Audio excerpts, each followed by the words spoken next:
एतदेव वाक्यं परसन्निकर्षः व्याकरणशास्त्रे सूत्रम् अत्र वाक्यम्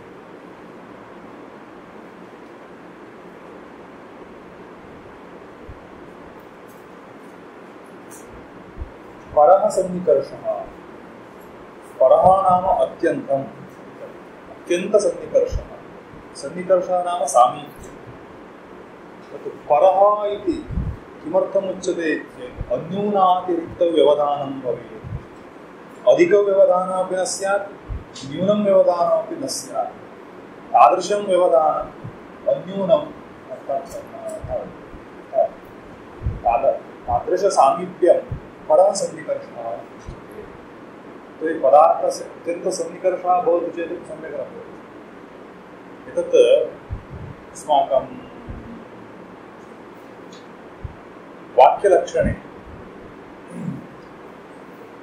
उक्तं योग्यता आकांक्षा आसक्तिः इति अंशत्रयमस्ति तत्र आसक्तिः इति शब्दस्य सामीप्यम् इत्यर्थः अधिकं सामीप्यमपि तत्र न इष्टम् अधिकं सामीप्यं भवति चेदपि कदाचित् नावगम्यते केचित् जनाः बहु शीघ्रं कथयन्ति खलु शीघ्रमुच्यते चेदपि न अधिकं सामीप्यं भवति पदपदानां मध्ये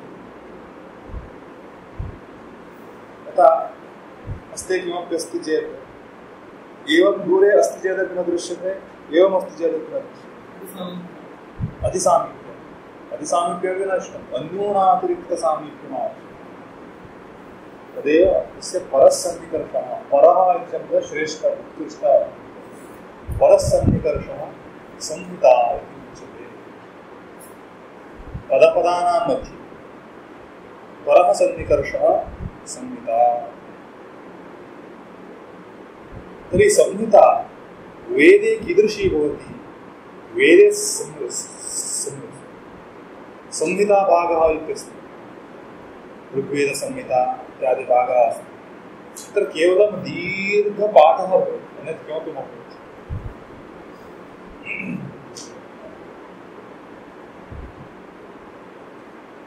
यजुर्वेदे तत्रापि संहितापाठः बहु सुन्दरः तत्र गद्यं भवति दीर्घं गद्यं 1 पेज् भवति एकं वाक्यं भवति नाम 1 पेज् भवति नान् स्टाप् गच्छति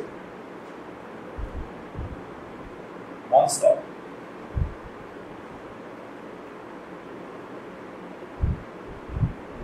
तत् कथं भवति संहिता इति चेत् पदप्रकृतिः संहिता अस्माकम् 8 पाठाः सन्ति खलु पद क्रम जटा माला इत्यादि 8 पाठाः विकृतिपाठः तत्र पदपाठः इति यदस्ति पदपाठः वेदस्य न्याचुरल् अवस्था पदपाठः तस्मात् पदप्रकृतिः संहिता पदलक्षणा संहिता भवति प्रकृतिर्नाम स्वभावः स्वरूपं तल्लक्षणं संहिता पाठः कीदृशः भवति चेत् पदपाठवत् भवति अस्माभिः यः मन्त्रः अभ्यस्यते पदपाठेनैव अभ्यस्यते पुनरावृत्तिः क्रियते चेत् पठनम् अभ्यासः स्वाध्यायः क्रियते चेत् पदपाठः भवति अन्ये ये पाठाः सन्ति ते पाठाः वेदस्य संरक्षणार्थं तद्दृष्ट्या अर्थः न उच्यते घनपाठं स्वीकृत्य अर्थः न उच्यते तत् सवितुः सवितुः सवितुः तत् तत् तत् तत् इति एवम् उच्चार्यते तत्र पृथक् पृथक् अर्थः न उच्यते अन्यपाठमवलम्ब्य भाष्यादिकं न विरच्यते पदपाठमवलम्ब्य भाष्यादिकं विरच्यते तस्मात् वेदस्य ओरिजिनल् स्वरूपं पदप्रकृतिः पदमे पदावस्थाय पदप्रकृतिः संहिता भवति संहितायाः अपि लक्षणं पदलक्षणमेव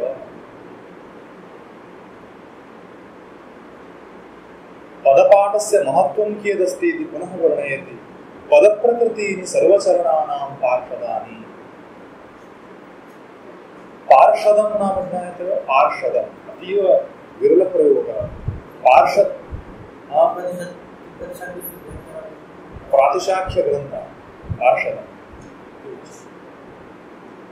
भाष्ये अस्ति वा? अस्ति।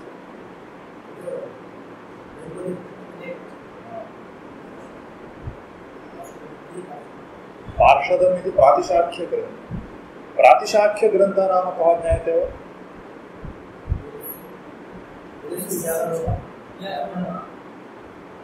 तदस्तु शाखानुसारं स्वर व्याकरणादि नियमः भिन्नः यः भवति तत्प्रतिपादक शास्त्रग्रन्थः प्रातिशाख्यग्रन्थः।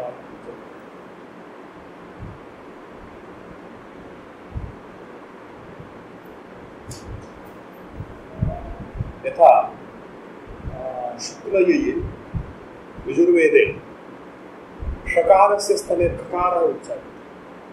ओषधयः संवदन्ते ओषधयः। षकारस्य स्थाने ककारः उच्यते। एतत् सर्वं वेदभेदेन शाखाभेदेन च भवति। एतत् केवलं सैम्पल्।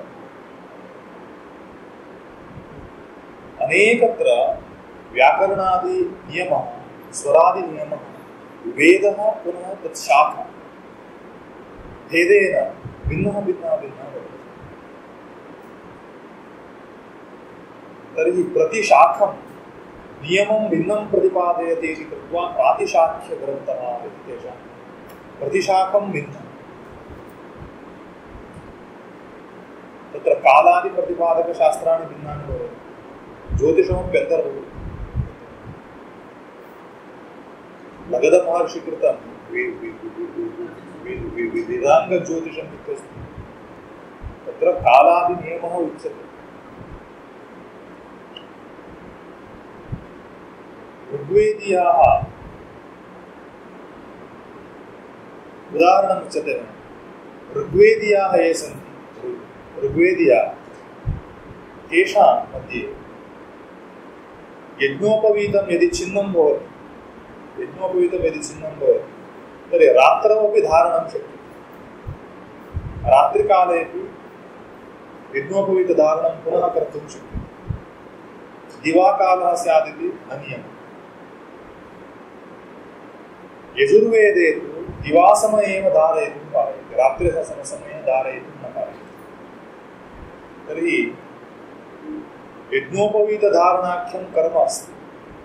तत् कर्म केन कदा कर्तुं शक्यमिति प्रातिशाख्यग्रन्थतः ज्ञायते। प्रातिशाख्यग्रन्थेषु एव नियमाः उच्यन्ते। तर्हि रात्रिकाले सायंकाले सूर्यास्तगमनात् अनन्तरं यज्ञोपवीतं यदि छिन्नं तर्हि भोजनं कर्तुं न शक्यते। भोजनं त्यक्तव्यम्। ऋग्वेदीयानां कृते फैसिलिटी किं भवति? रात्रौ अपि पुनर्धारणं कर्तुं शक्यते। धारणं कृत्वा भोजनं कर्तुं पारयति।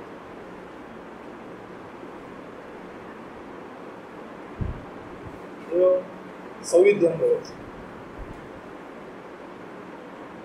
एवं नियमाः प्रातिशाख्यग्रन्थतः एव ज्ञातव्याः। ते प्रातिशाख्यग्रन्थाः पार्षदं पदप्रकृतिः चरणानां शाखा सर्वशाखानां पार्षदानि। तर्हि प्रातिशाख्यग्रन्थेषु नियमाः ये वर्णिताः सन्ति ते कथं वर्णिताः? वेदस्य पदपाठप्रसंगे यादृश अर्थः आगच्छति तमर्थम् अनुलक्ष्य कृताः नियमाः तत्र उक्ताः। पदपाठे यादृश अर्थः आगच्छति तमर्थम् अनुलक्ष्य। घटाघनादिपाठेषु यः अर्थः आगच्छति तत्र पुनरुक्तिर्भवति खलु। पुनरुक्तिर्भवत्येव। तर्हि सः अर्थः न अनुसन्धेयः। पदपाठक्रमतः प्राप्तार्थः एव अस्माकं ग्रहणयोग्यः। तस्मात् प्रातिशाख्यग्रन्थानाम् अपि रचना पदपाठमनुसृत्य एव भवति। पदपाठः अतीव प्रधानः। तत् पदप्रकृतीनि पदं प्रकृतिः येषां तानि पदमेव स्वरूपं येषां तानि प्रकृतिना स्वभावः स्वरूपं लक्षणम् इत्यर्थः पदमेव प्रकृतिः येषां तानि पदप्रकृतीनि सर्ववेदशाखानां पार्षदानां प्रातिशाख्यग्रन्थाः एतदुक्त्वा सः किं करोति पदस्य महात्म्यं दर्शयति पदस्य महत्त्वम् उच्यते चेत् किं भवति पदार्थस्य महत्त्वं सिद्धं पदार्थज्ञानार्थं तु निरुक्तम् आवश्यकं तदेव इदानीम् आरभ्यते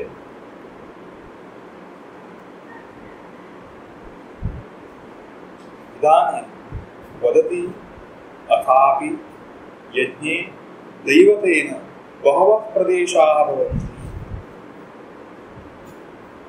याज्ञे नाम यज्ञसम्बन्धी कर्मणि यज्ञसम्बन्धी कर्मणि दैवतेन बहवः प्रदेशाः भवन्ति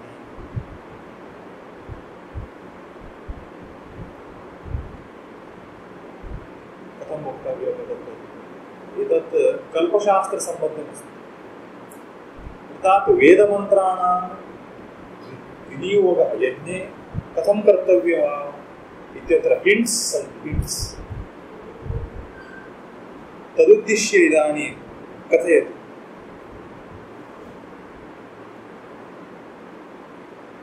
दैवतं नाम देवः यज्ञे कर्मणि देवताभिः बहवः प्रदेशाः नाम निर्देशाः विधयः सूच्यन्ते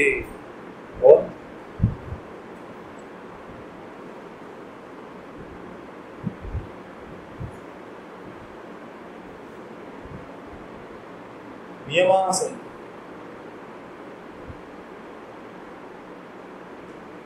ऐन्द्रियाम् आग्नेय्याम् आग्नेय्याम् आग्नेयदिशि स्थापयेत् इत्यादि नियमः उच्यते तद् एतेन उपेक्षितव्या तर्हि नियम एते देवताः आश्रित्य नियमाः ये उच्यन्ते ते नियमाः वक्तुं शक्याः यदि निरुक्तशास्त्रज्ञानमस्ति निरुक्तेन तत्सर्वम् उपेक्षितव्यं सम्यक् आलोचनीयं तत् एतेन निरुक्तेन उपेक्षितव्यं विचारणीयं मीमांसकाः सन्ति खलु मीमांसकाः ते ब्रूयुः वदेयुः निरुक्तशास्त्रमस्माकं नावश्यकं वयं लिङ्गज्ञाः स्मः लिङ्गज्ञाः वयं लिङ्गज्ञानमस्माकम् अस्ति लिङ्गज्ञानेनैव वेदकर्मसु वैदिककार्येषु मन्त्रविनियोगं जानीमः इदानीं प्रकृते किं कथयन्नस्ति वेदोक्तयागेषु मन्त्रविनियोगज्ञानं निरुक्तशास्त्रज्ञानं विना न भवति कस्य मन्त्रस्य कस्मिन् कर्मणि विनियोगः विनियोगज्ञानम् अत्यन्तं प्रधानम् तत् मन्त्रार्थज्ञाने सत्येव भवति मन्त्रार्थज्ञानं निरुक्तशास्त्रं विना न सिद्ध्यति एवम् इदानीं वक्तुम् उद्युक्तः अस्ति तन्मध्ये निरुक्तशास्त्रम् अस्माकं कृते नावश्यकं वयं लिङ्गज्ञाः स्मः इति भूयुः केचित् कर्मठा मीमांसकाः अर्थात् एकैकस्मिन् मन्त्रे देवतायाः लिङ्गं चिह्नं हेतुर्भवति तत्र उल्लिखितशब्देनैव वयं ज्ञातुं शक्नुमः यत् अयं मन्त्रः तद्देवतासम्बन्धी मन्त्रः सः मन्त्रः तद्देवतासम्बन्धी मन्त्रः इत्यादिरूपेण तत्रत्य पदप्रयोगं दृष्ट्वा एव ज्ञातुं शक्यते तत्रत्य चिह्नेनैव ज्ञातुं शक्यते तथा अग्निमे ईडे पुरोहितम् इत्यत्र अग्निदेवतावाचकशब्दः अस्ति तर्हि एषः मन्त्रः अग्निसम्बन्धी अस्ति इति ज्ञातम्।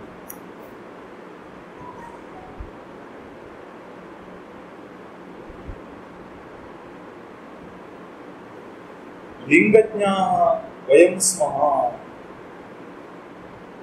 इति ते ब्रूयुः वदेयुः। तत्र उच्यते खलु श्रुति लिङ्ग वाक्य इत्यादि वेदतात्पर्य निर्णायक अंशाः सन्ति। तत्र लिङ्गमपि अन्यतमम्।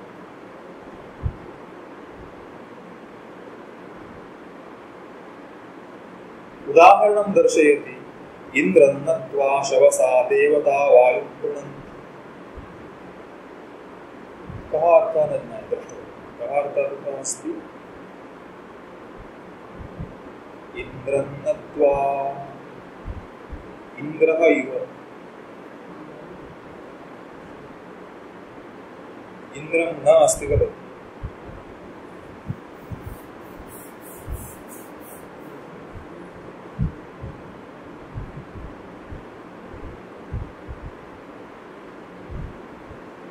गृह्णन्ति नाम पूजयन्ति।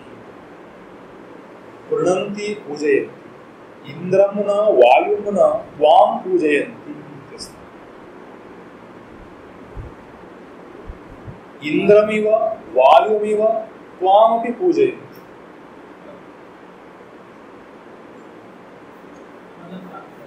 नकारस्य अन्ते प्रयोगः अस्ति चेत् सादृश्यार्थः भवति खलु।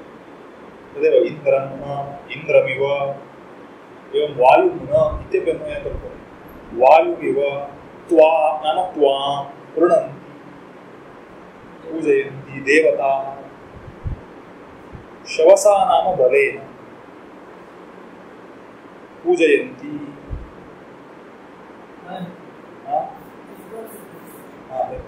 शवसा पूजयन्ति। तर्हि अयं मन्त्रः अस्ति। अस्मिन् मन्त्रे लिङ्गं किम् अस्ति? अस्मिन् मन्त्रे वायुशब्दः उल्लिखितः, इन्द्रशब्दः उल्लिखितः। तर्हि वायुलिङ्गम् इन्द्रलिङ्गं च अस्ति।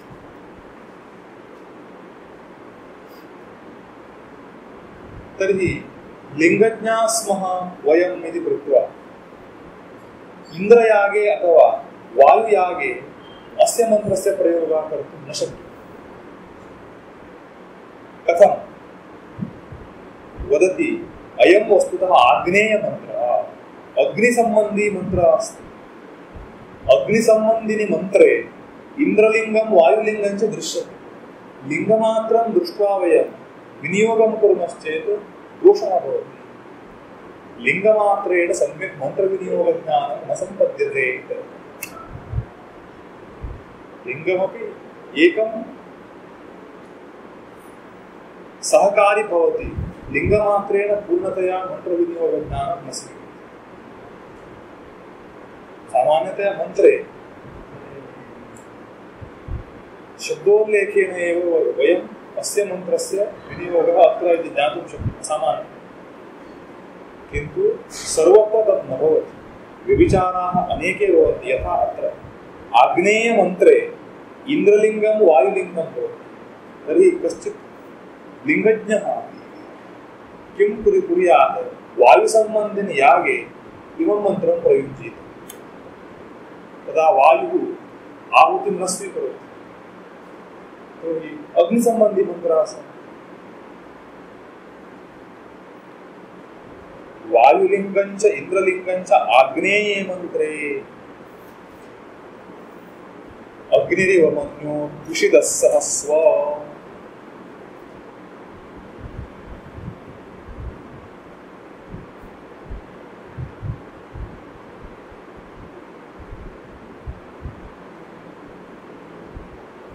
अग्निरिव मन्यो दुषितः सहस्व। अर्थः कः अस्ति? अग्निः इव तुषितः त्वं ज्वलितः। सहस्व नाम कः अर्थः? ओ जयतु, विजयी भव।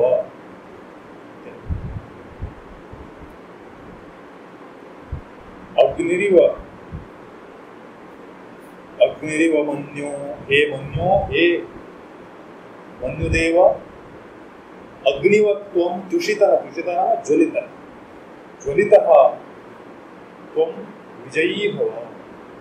मन्युशब्दः क्रोधः इत्यर्थे। क्रोधदेवता क्रोधाभिमानिनी देवता अस्ति। एतद् वाल्मीकिरामायणे उल्लिख्यते। क्रोधाभिमानिनी देवता। पञ्चवट्यां श्रीरामः निवसति स्म। तदा तत्र पञ्चवटी परिसरे 14,000 राक्षसाः आसन्। एकस्मिन् दिने सर्वे राक्षसाः मिलित्वा युद्धार्थम् आगताः। एकाकी रामः सर्वान् नाशयति। तदा रामः पूर्वं किं करोति? मन्युदेवतां प्रार्थयति। हे मन्यो मां प्रविश। तद् क्रोधदेवतां प्रार्थयति। तथा उक्ते सति क्रोधदेवता रामे प्रविशति। तदा रामः क्रुद्धो भवति। अन्यथा रामे क्रोधः नागच्छति। तर्हि किं भवति? रामे क्रोधः सम्भवति चेत् रामस्य अनुमतिं स्वीकृत्य एव भवति। अस्मासु एवं भवति वा? अस्माकम् अनुमतिं स्वीकृत्य क्रोधः सम्भवति वा?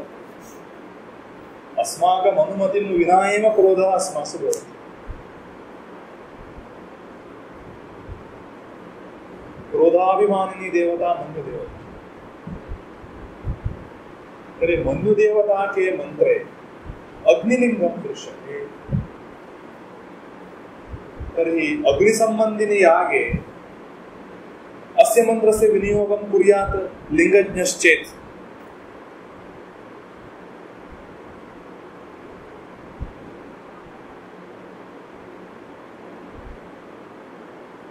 तथा अग्निः मान्यवे मंत्रे। मान्यव मंत्रः मनु संबंधी मंत्र।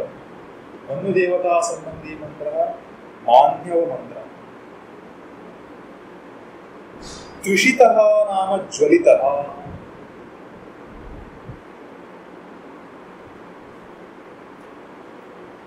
तुषिः इति अप्यस्य इत्यस्ति वा? तस्य किम् अस्ति? अप्यस्य।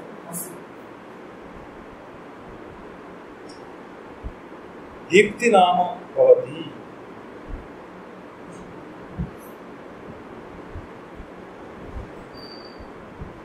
तुषिरित्यप्यस्य दीप्ति नाम भवति। तुषिः नाम दीप्तेः पर्याय शब्दः। दीप्तिः प्रकाशः ज्वलनं। तस्य पर्याय शब्दः भवति दीप्ति नाम भवति। तर्हि तदस्य संजातं कारकादिभ्य इतच्छिति रूपेण तुषित।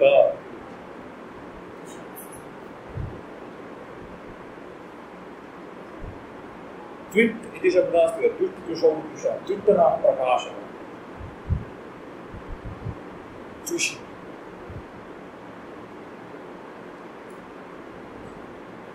एवं निरुक्त शास्त्र ज्ञानं विना लिंग ज्ञान मात्रेण मंत्र विनियोगः न शक्यते। निरुक्त शास्त्र ज्ञानेन मंत्रार्थः ज्ञायते। मंत्रस्य पूर्णार्थे ज्ञाते इति मंत्रस्य विनियोग ज्ञानमपि भवति। अन्यथा विनियोग ज्ञानं लिंग ज्ञान मात्रेण न भवति। अन्ततः किं सिद्धं? मंत्रस्य सम्यक् विनियोगार्थं मंत्र व्यवहारार्थं निरुक्त शास्त्र ज्ञानम् आवश्यकम्। इति निरुक्त शास्त्रस्य महत्त्वे एव परिहस्यति। इदानीम् अपरम् एकम् अंशं सम्यक् उल्लिखति। तथापि ज्ञानप्रशंसा भवति अज्ञाननिन्दा च। सम्यक् उक्तम्। एतद् इम्पार्टेण्ट् अस्ति। अथापि ज्ञानप्रशंसा भवति। अथापि नाम किञ्च अपि च मंत्रज्ञानस्य मंत्रार्थज्ञानस्य प्रशंसा स्तुतिः भवति। मंत्र अर्थ अज्ञानस्य मंत्रार्थज्ञान शून्यत्वस्य निन्दा भवति। मंत्रज्ञानमस्ति चेत् तस्य स्तुतिः क्रियते। मन्त्रज्ञानं नास्ति चेत् निन्दा क्रियते। एतत् कुत्र क्रियते?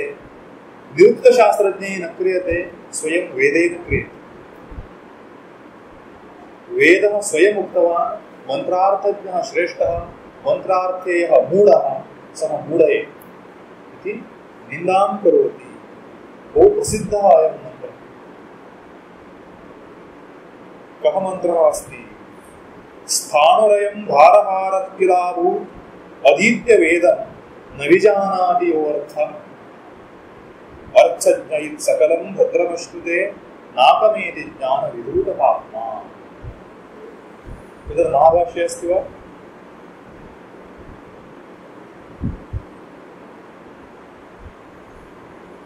स्थाणुरयं भारहारः किलाभू अधीत्य वेदं न विजानाति योऽर्थः।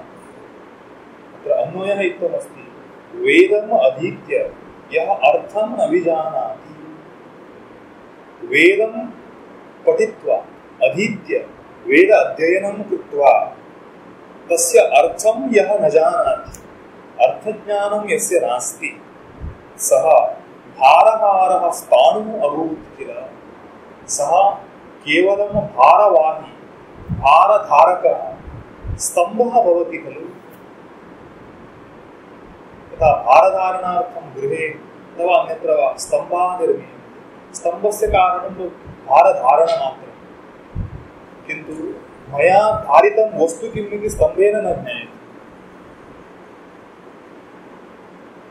लोकवाक्यमस्ति एव, गर्दभस्य भारः एव इति। गर्दभः भारं कृत्वा गच्छति, किन्तु मरुपरि कस्य भारः अस्ति इति न जानाति, कः पदार्थः अस्ति अत्र इति न जानाति।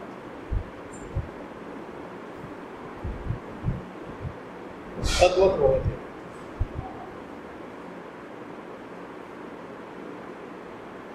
वेदस्य अध्ययनं कृत्वा अर्थात् वेदकण्ठपाठं सम्यक् कृत्वा मनसि सर्वभारं स्थापयति, अर्थज्ञानं नास्ति चेत् सः भारवाहकः स्तम्भः, जडपदार्थः।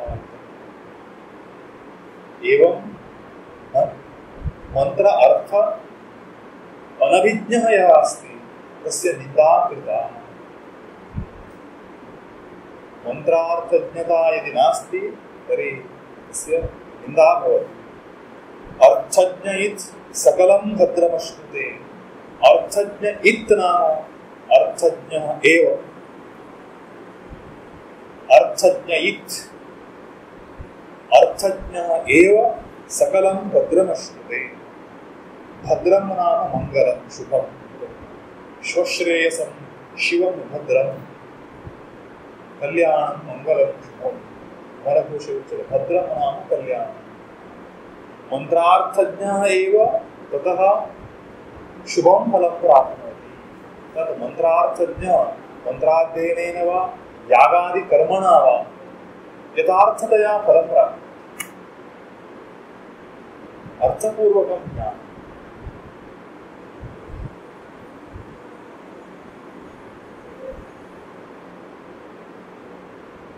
नाकमेति ज्ञान विधूतपाप्मा। ज्ञान विधूतपाप्मा मंत्रार्थ ज्ञान यदस्ति तेन विधूतः पाप्मा यस्मात् स। यस्मात् यस्य स। पाप्मा इति पुल्लिङ्गशब्दः पाप्मन्। पाप्मा पाप्मानो पाप्मानः पाप्मन् शब्दः।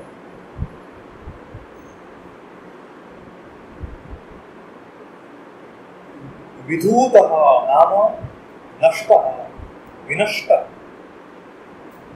पाप्मा पापं यस्य ज्ञान विधूत पाप्मा। ज्ञानेन विधूतः पाप्मा यस्य ज्ञान विधूत पाप्मा।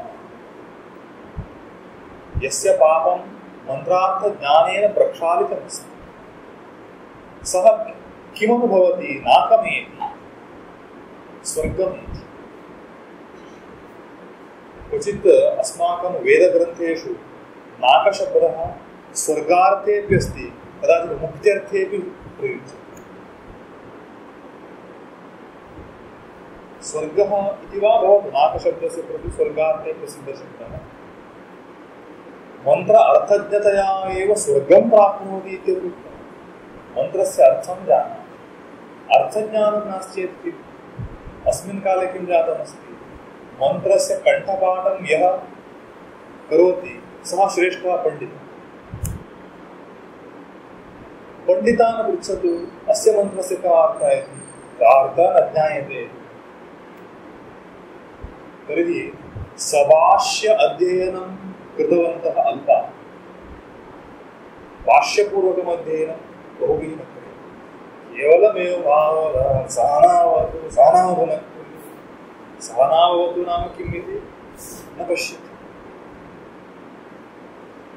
तत् किं भवति? एवं कण्ठपाठं कृत्वा समग्रग्रन्थमेव मनसि स्थापयतु, शिरसि स्थापयतु, तर्हि भारहारः स्थाणुः भवति सः। वेदम् अधीत्य यः अर्थं न विजानाति, वेदाध्ययनं कृत्वा यः अर्थस्य विज्ञानं न प्राप्नोति, सः भारहारः स्थाणुः। अयं भारहारः स्थाणुः अभूत् किल।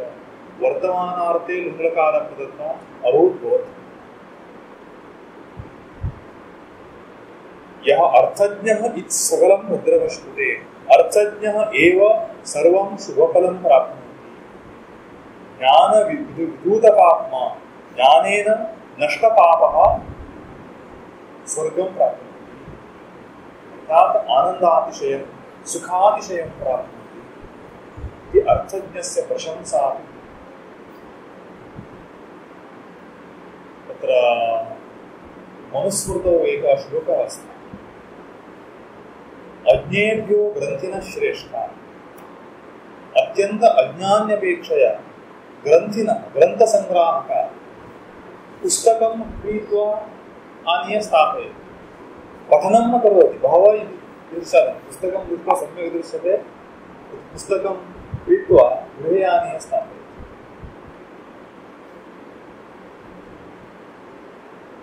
एवं बहवः कुर्वन्ति। तर्हि अत्यंत मूढजनापेक्षया ग्रन्थसंग्रहकर्तारः उन्नताः।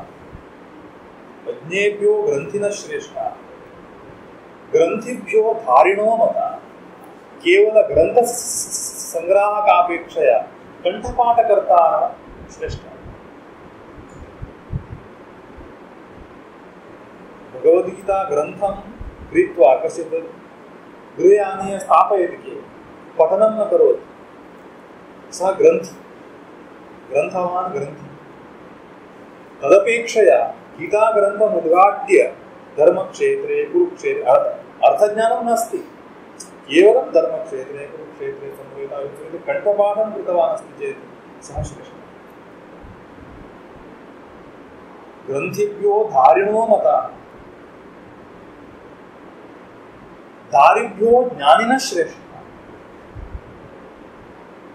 ग्रन्थस्य धारणं ये कृतवन्तः सन्ति तज्जनापेक्षया ज्ञानिनः तदर्थज्ञानवन्तः श्रेष्ठाः। ज्ञानिभ्यो व्यवसायिनः, मंत्र अर्थादि शास्त्र अर्थज्ञानं प्राप्य पुनः तत् अनुष्ठानकर्तारः श्रेष्ठाः। प्रैक्टिकल ये सन्ति ते श्रेष्ठाः। व्यवसायी नाम सः प्रैक्टिकली यः करोति सः व्यवसाय कर्तुं व्यवस्यति इत्युच्यते, कर्तुं प्रवर्तते, व्यवसायी प्रवृत्तः। तत् शास्त्रार्थं ज्ञात्वा सः जीवने तत् परिपालयति, सः श्रेष्ठः। अत्रापि श्लोके किम् उक्तं? कण्ठपाठकर्तृपेक्षया तद् ज्ञानी श्रेष्ठः। अस्मिन् मन्त्रेपि तथैव उक्तमस्ति। एतदनन्तरं यद्गृहीतमविज्ञातं निगदेनैव शक्यते, अनग्नाविव शुष्कैधः न तज्ज्वलति कर्हिः। एतत् महाभाष्ये अस्ति वा?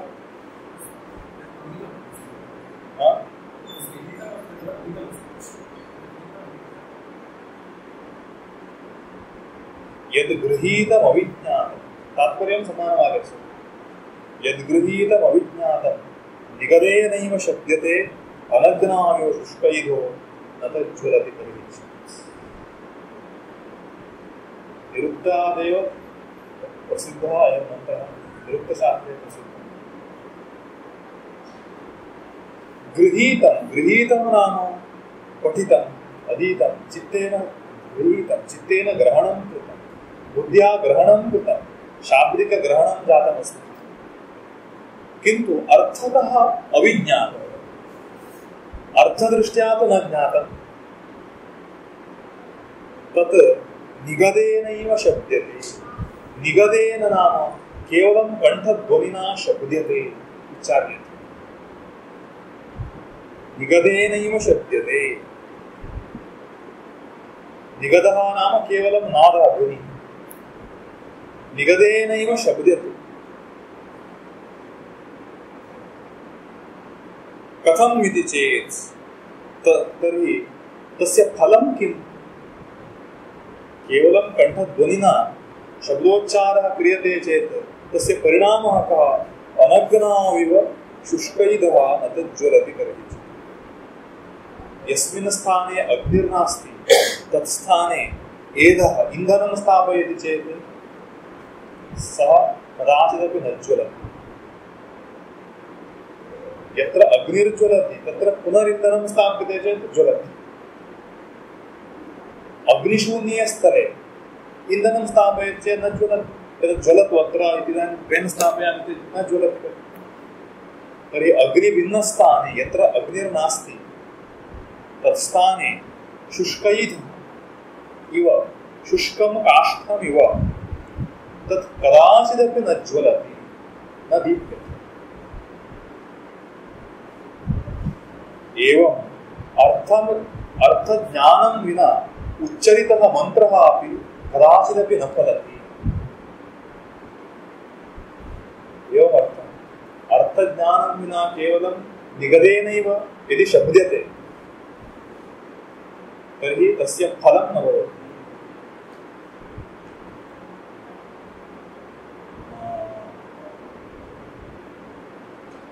एकं सुभाषितमस्ति, ईदृशमेव अस्ति। क्षमाशस्त्रं करेयस्य दुर्जनः किं करिष्यति अनग्नाविव वदति। सुभाषितं बहु सम्यक् अस्ति।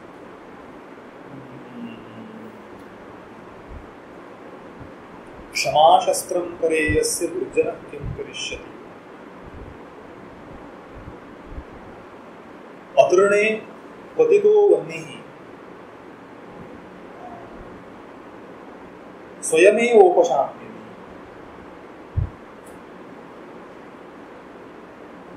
बहु सम्यक् अस्ति। अतृणे पतितो वह्निः स्वयमेवोपशाम्यति। तृणभिन्नस्थले स्थितः अग्निरपि न ज्वलति। एवम् अग्निस्थानभिन्नस्थाने पतितं काष्ठमपि न ज्वलति।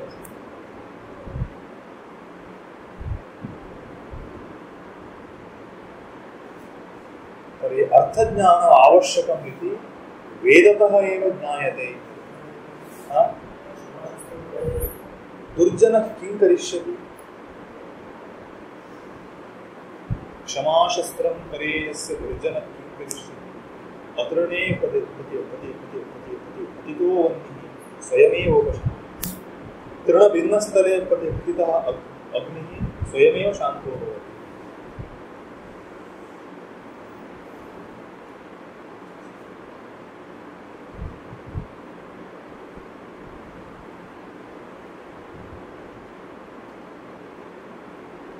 तर्हि स्थाणुः इति शब्दः अस्ति। स्थाणुः इति शब्दः स्थाणुस्तिष्ठते। स्थाणुः तिष्ठते। स्थाणुः इति एकः शब्दः। स्थाणुरयं बारहारत्तिलाहं तत्र स्थाणुशब्दः आगतः। तस्य मूलं प्रसङ्गतः केवलं दर्शयति। स्थाणुः तिष्ठते। स्थागतिनिवृत्तौ इति यः धातुः अस्ति तस्मात् स्थाणुशब्दः आगतः इति मन्तव्यम्। ष्ठागतिनिवृत्तौ अर्थः इत्यस्ति। अर्थः अर्थः इति शब्दः कस्मात् धातुतः आगतः इति चेत् अर्थः अर्थे ऋ गतौ इति धातुरस्ति।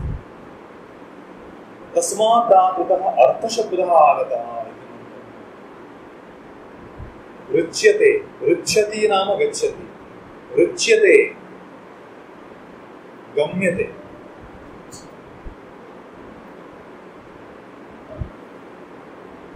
ऋच्यते इति अर्थ, गम्यते गम्यते नाम ज्ञायते, ज्ञातो भवति। यः ज्ञातो भवति सः अर्थ।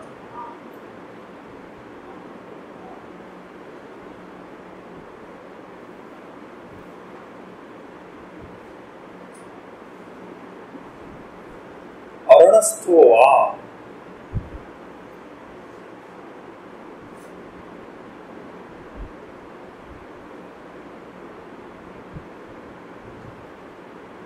अरणस्थ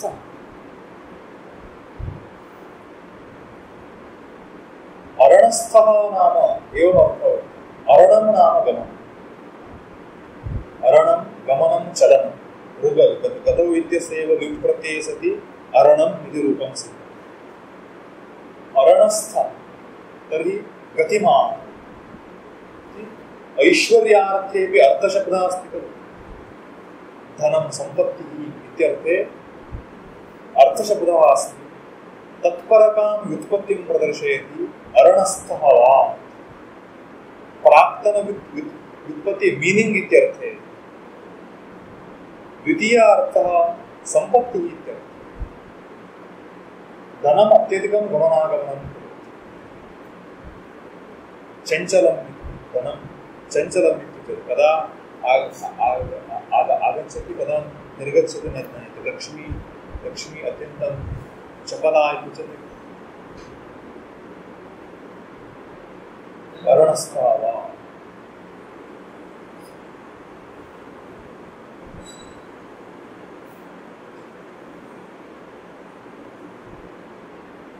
उतत्वः पश्यन् अददर्शवाचम्